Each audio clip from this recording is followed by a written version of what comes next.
Hello, friends. East Coast Pete here. Today's a very special day. Got my friend Kevin. We're going to talk about his favorite band, Pantera. What do you think about that idea? That sounds pretty good, Pete. Pantera is definitely one of Kevin's favorite bands of all time. Would you like to tell us why?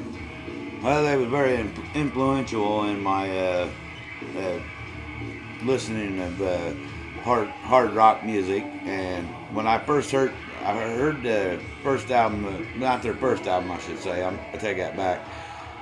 Their first well-known album, which was Cowboys from Hell. I heard that, and I could not stop listening to it. It was just amazing. The guitar riffs and the vocals, everything to do with it. So, Well, it looks like we got the right person in that seat today then. Pantera, they're from Arlington, Texas, and they first formed in 1981, and the classic lineup is Vinnie Paul Abbott and his brother Dimebag Darrell, drums and guitar, vocalist Phil Anselmo, and bassist Rex Brown. Terry Lee was also in the band, but he left in '86. And I was shocked, I say, when I found out that Pantera began as a glam band. yeah, I know, that's very little known fact. This was in the 80s with Terry Lee Glaze as lead vocalist. He was replaced by Anselmo, and Pantera became thrash pioneers, part of the second wave. Contemporaries were Testament, Sepultura, and Machine Head. And by the 90s, they were groove metalists and an international act, right? Oh yeah, for sure. Sepultura and Testament, they was some of the pioneers of the thrash sound, but when Pantera came out, they definitely showed that they belong right there along the best of the best. So what you're saying is they didn't get to that point until after a certain point in their career, huh? Yeah, I would say sometime after Cowboys from Hell album, which was 1990, I believe it was 1992, if my facts are straight, that Vulgar Display of Power come out, and that's when they really made the mark on the thrash scene. Well, I found out that Anselmo became addicted to heroin as of 1995, and he OD'd, but he survived in '96. This led to a formal hiatus in 2001 for Pantera. And the Abbott brothers shut Pantera down in 2003. They formed Damage Plan. It's another band afterward, right? Yes, and there was some good music there. Good music. But in 2004, Dimebag Darrell was shot dead on stage by a mentally unstable fan. Every touring band's worst nightmare. Vinnie formed Hell Yeah, but died of a heart attack in 2018. Here's this album, Far Beyond Driven. That's a number one album? Is that possible? Dimebag and Pantera changed to metal. They were the first metal band to do that. Yeah, that was definitely a great album, and that's when they really stamped their mark, not just on thrash metal, but in the whole music scene itself. So, Kevin, in your opinion, can you tell me why did they change from glam to metal, do you think? Well, my belief is that they changed from the glam to metal because it was growing more at the time, and so the glam was kind of fading out, the hair bands, and the thrashing was headbanging started being more of a popular scene. So they put away all the spandex. All the hairspray was not part of it anymore. Right, put jeans on, t-shirts, and let their hair grow naturally, and didn't have the hairspray like you said. And it's been like that way ever since. So there's 4 big bands: Metallica, Megadeth, Slayer, and Anthrax. I'm sure that we can put Pantera in there too, but these were the 4 big bands that were big on thrash metal. Was Pantera ever considered a southern rock band, because being from Texas? Well, some people would say yes, that it was a southern rock band, and I would agree with that because their roots are from Texas, and they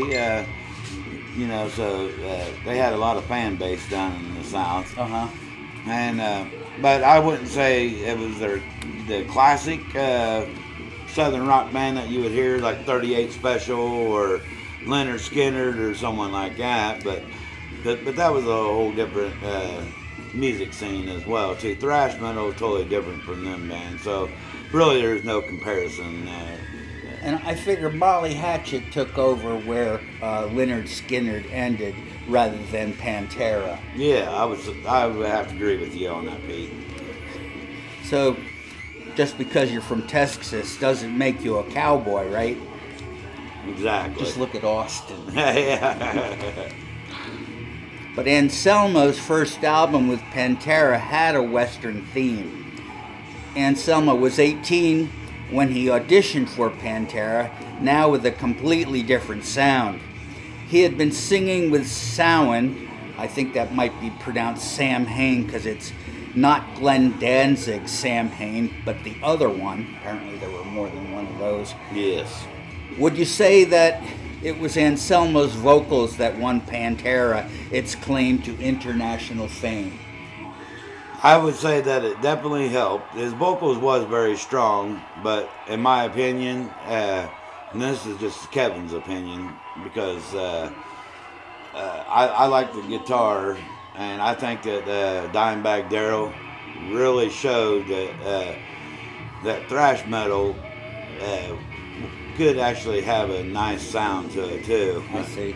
Not just be a bunch of noise, but he could rip a guitar. No doubt. So, where did Dimebag Darrell get his name? He was Diamond Darrell in the glam years. Yeah, Diamond Darrell. I don't think that, he liked that name too well. Dave Mustaine wanted Dimebag Darrell to join Megadeth, but Darrell said, "Take me, you gotta take my brother too." So Mustaine went with Marty Friedman on lead guitar, and Megadeth's drummer Chuck Baylor was entrenched. So wasn't going to get the brothers from Pantera to give up the ship at that point, even if it was to join a great band, Megadeth. Yeah, Megadeth and its right was an awesome band, but like you said, you take one, you have to take them both, because the two brothers, they was tighter than anything around. So sad when he died.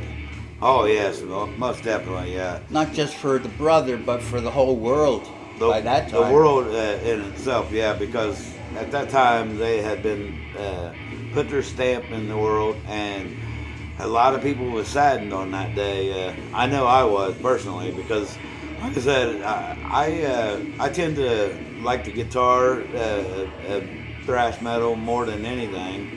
And when I heard about Dimebag, I mean, he was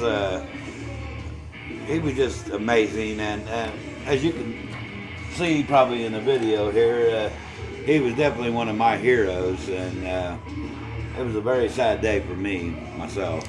Well, I found out that one of my favorite bands from England, Gentle Giant, was actually somehow tied with Pantera, because Derek Schulman, the former frontman for Gentle Giant and now a record executive at Atco, signed Pantera in 1989.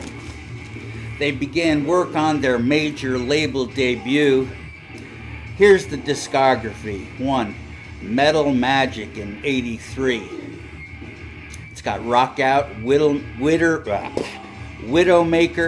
Sad Lover, nothing on but the radio and the title track. It's cool. Oh, We're still there, see? okay. Sorry, I didn't mean to interrupt you there, Pete. That's no problem. Thought we might have been having a technical issue there. We'll be done in a little bit if you want to get that.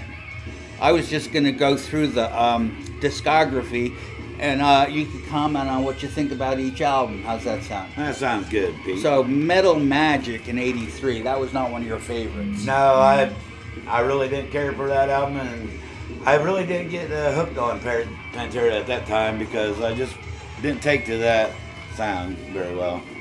Next up was Projects in the Jungle in '84. It's got All Over Tonight, almost like Fire, almost like early Rush, I thought. Yeah, it kind of had a sound to them, and not just Rush, but I'm trying to think, Triumph sound too. Yeah. A little bit of More Triumph. of an arena sound than a thrashing band type. Yeah. Next up was I Am the Night in '85. Onward We Rock. It sounded like Twisted Sister, if you ask me. Yeah. Reminiscent of King Diamond a little bit. Hot and Heavy, Forever Tonight, Down Below, Daughters of the Queen. But it was the next album, Power Metal in '88, that I think the change began to take place. Got your title track. They actually called the title track Power Metal. Power Metal. I think they're trying to make a point. Yeah. This is the new stuff. So what's different?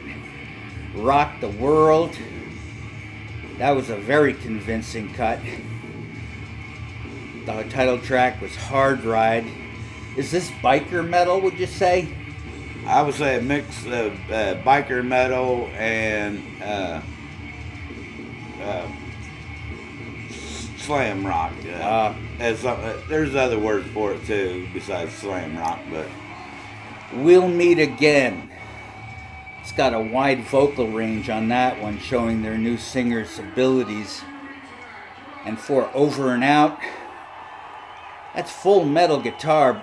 That's what their signature sound was going to be, it looks like. And 5, Proud to Be Loud. Reminds me of Nazareth. yeah.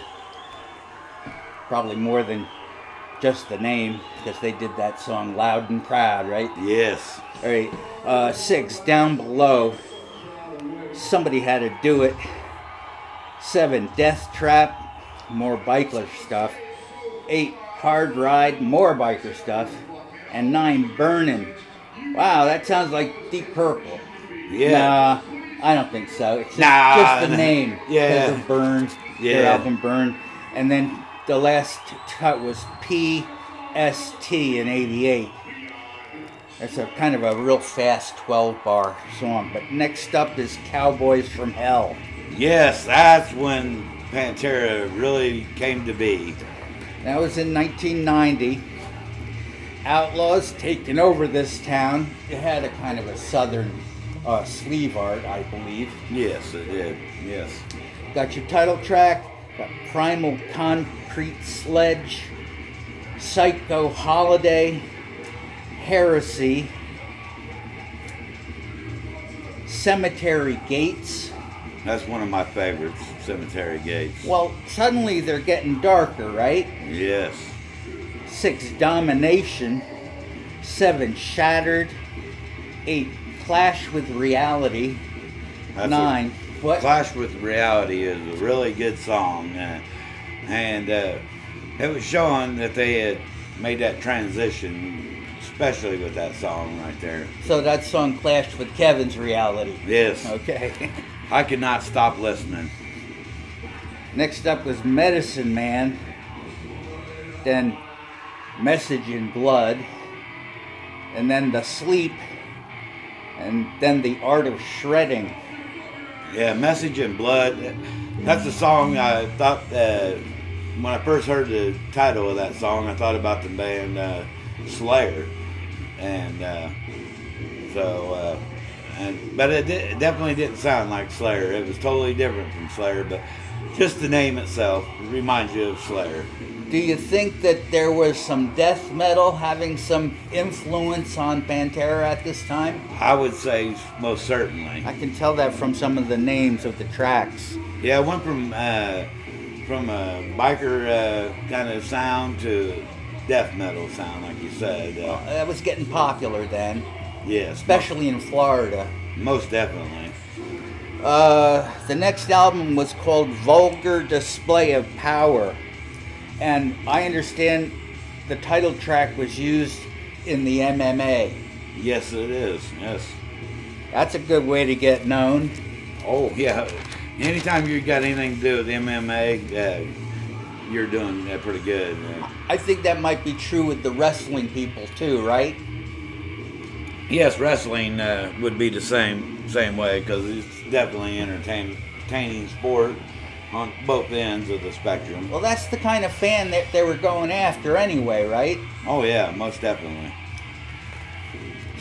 And I've got Far Beyond Driven as the next album in '94. This is hardcore. Strength Beyond, Strength is hardcore. Excuse me. Becoming isn't slaughtered.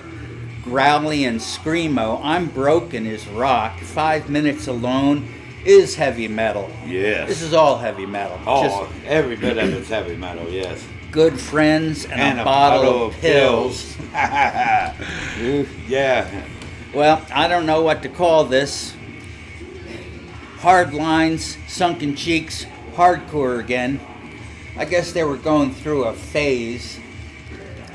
And now this is actually the next album I consider my favorite Pantera album, The Great Southern Treadkill in '96. That would be my second favorite album I see. after Cowboys from Hell. I liked Cowboys from Hell too. But then, This is the one that grabbed me though. yeah, this album right here definitely brought some of the non-believers in Pantera, Oh yeah. brought them abroad because they showed that they're musicians. They just wasn't making out there to make a bunch of sound and everything. That brings up a point that I wanted to discuss with you, because before I got into Pantera in the mid '90s, I was not sure what they were about. So really, all I saw was like, there's this bald guy up on stage. I figured, oh, this is just another punk band. But it wasn't, was it? Oh no, not at all. I mean, far from being a punk band.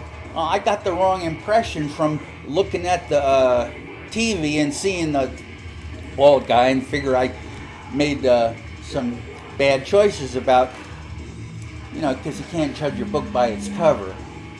Oh, most certainly. Because I had been in a band back then, and they started getting into the Aryan stuff, and that bothered me. I didn't like when the punks went all, Aryan Nation stuff, and I didn't want any part of it, really. That's when I quit that band back in the time that we're talking about. And I thought Pantera was one of those. And, I really didn't listen to it until maybe 97, 98. I know it was before the turn of the century. Man, a lot of people had a misconception on that they might have been a punk band. Yeah. And, just like Slayer, the band Slayer, they went through their punk scene for a little while too. And then they got back to their roots to the thrash. I always thought all those bands were just trying to be like Metallica because Metallica was so successful. But there again, I found I was incorrect. Right, and I don't think Pantera ever set out to be the next Metallica. They just wanted to rock, and they wanted to have a good time. Well, let's go through some of these songs from The Great Southern Treadkill. I don't consider this melodic music, am I correct? You are correct, sir. And they're trading solos now, like a 2-guitar lead band. I don't think it was just so much that they had 2 lead guitars, it's that they had two guitars who could play either rhythm or lead and trade off. Yes. Drag the Waters, fuck with this time signature, War Nerve riffs, 10s, 13 steps to nowhere. That's got a 6/8 cadence. That means, like a waltz. 1, 2, 3, 2, 2, Yeah. 3. The underground in America, we are the ones who look forward to perdition. That's one of the lyrics I picked up from that. Sand blasted skin, that kind of tells you what this is about. Suicide Note parts 1 and 2, but is this the same band? Living Through Me, Hell's Wrath, Floods. Then next up, Reinventing the Steel in 00. Hellbound, Goddamn, Electric, Yesterday Don't Mean Shit. Welcome to the Death of a Century. You've got to belong to it. Revolution is my name.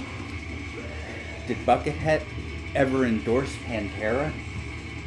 You know about that guy, right? Buckethead, yes. I don't know if he ever did or not, but I know of him. I don't, but I can't really say if I know. He's not the kind to put out media information about other bands. No. He's a heck of a player, though. Oh yes, most definitely. Very talented. Death Rattle, that sounds like Megadeth a little. We'll grind the axe for a long time. Uplift it makes them disappear. I'll cast a shadow. Grind the Axe makes me think of another band when I hear that name too, and that was well, I just lost my thought now. Did you ever hear that band Ex-Hoarder? I don't believe I have. But Apparently, it says here Pantera stole their show. Like when they went heavy metal, Pantera looked at Ex-Hoarder and said, "We want to be like those guys," and that's what changed them. But that's just a rumor. oh, most definitely, just a rumor. And there was some controversy about stars and bars. Anselmo disclaimed the symbol in 2015. The Confederate flag. Yes. Charlie Daniels died, and I haven't heard a word about his South's gonna rebel again and again. Politics. Holy cow.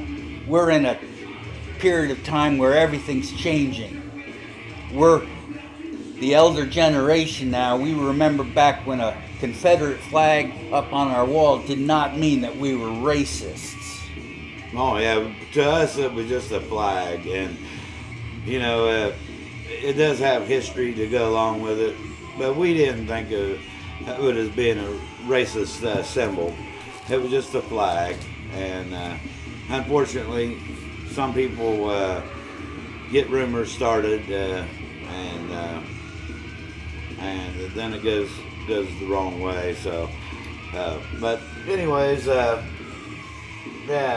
as you can see behind us there, I wish I could have been at this concert in San Francisco. See, I would have liked this stuff if I'd taken the time to go to one of their shows back then and find out what they were really about. But I didn't do that. I was like, I think I was a deadhead at the time. Right. And like you said, in 1983, I believe 1983 when they first came out with Magic Metal, I really didn't even think twice about listening to them. I heard one of the songs and I don't know about that. Well, bands will do anything to sell their music.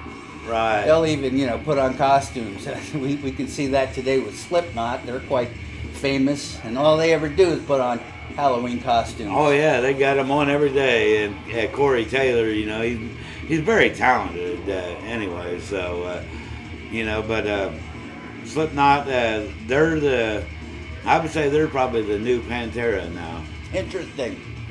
It kind of transitioned from Metallica and Pantera days to the Slipknot, and trying to think of another band that's out there right now. You got any other bands that you want to do shows about with me, and I'll throw something together and we can do this again. Is that okay with you out there? Good, because I like doing it with another person.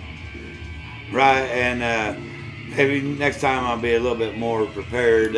I think you are very knowledgeable about the band that you love, and I think it shows through in the show.